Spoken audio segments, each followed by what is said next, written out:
Hi, thanks for stopping by my channel. Today I want to talk a bit about stances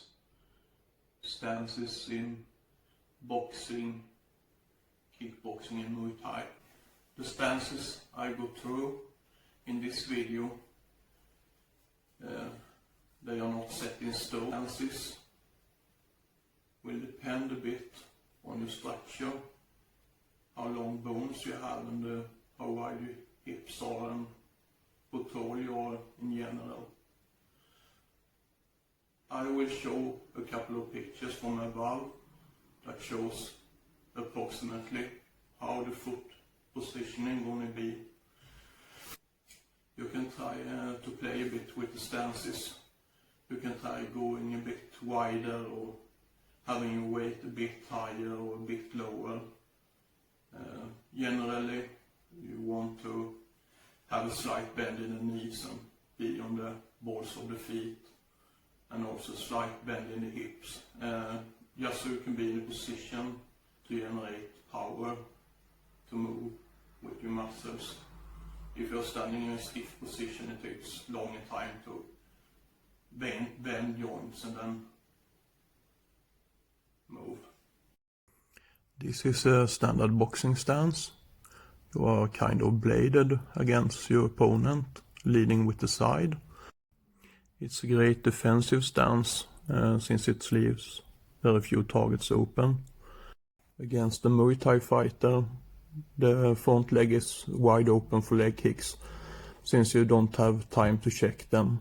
If you're going to check a kick, you need to pick the leg up and then turn the front foot the other way out around to check the kicks with the shin. And you won't have time to do that, so it's very easy to destroy the front leg from a kickboxing standpoint. The standard boxing stance can look a bit like this, but please remember I'm pretty tall, so your angles can be a bit different.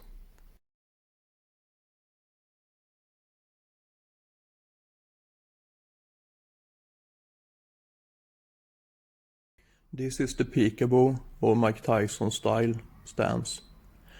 It's a little bit more squared up compared to the regular boxing stance, which means you will have a lot of power in both left and right hands. It also gives a little bit more target, and it requires good head movement and a great deal of leg strength and footwork. For a kickboxer, this stance is a bit open to low kicks and knees. The Peekaboo stance can look a bit like this.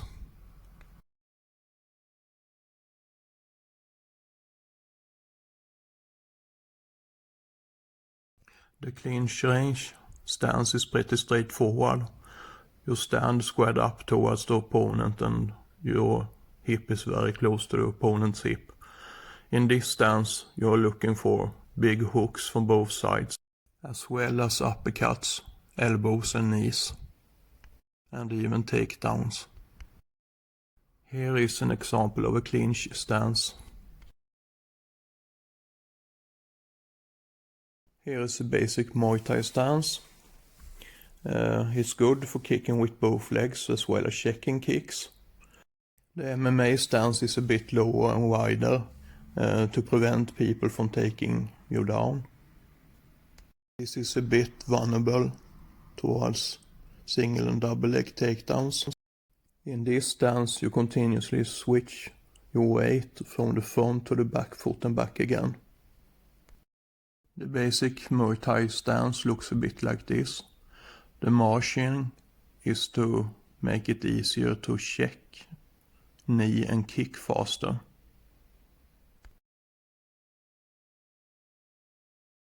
The defensive Muay Thai stance is a bit more narrow than the regular one. In this stance you have your weight on the back leg and pump the forward foot up and down, and this makes it very fast to check leg kicks with your front leg, both to the inside and outside. Here you have a bit less offensive options compared to the regular stance in Muay Thai. Here is an example of the defensive Muay Thai stance.